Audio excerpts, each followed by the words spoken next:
kopardılar. Koparıp aldılar beni benden, kimliğimden, şahsiyetimden, özgeçmişimden.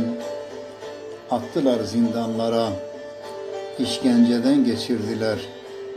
Benliğimden uzaklaştırdılar. Sahi kimim ben? Neyim ben? Bir insan mı yoksa? Bir arslan misali sanırdım kendimi. Ya şimdi kedi görmüş fareye döndüm. Kaçacak delik, sığınacak yer arıyorum kendime.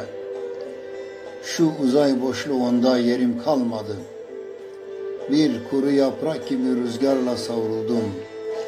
Yarın sıcak kucağını ararken hücrede buldum kendimi.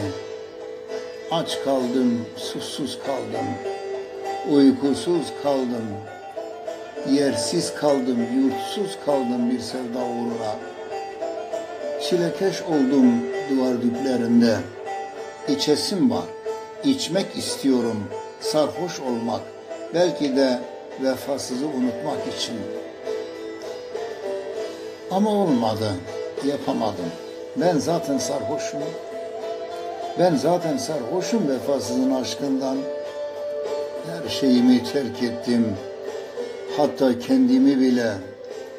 Ama onu bırakamadım. Ya da terk etmedi sevdam beni. Terk etmedi aşkın beni.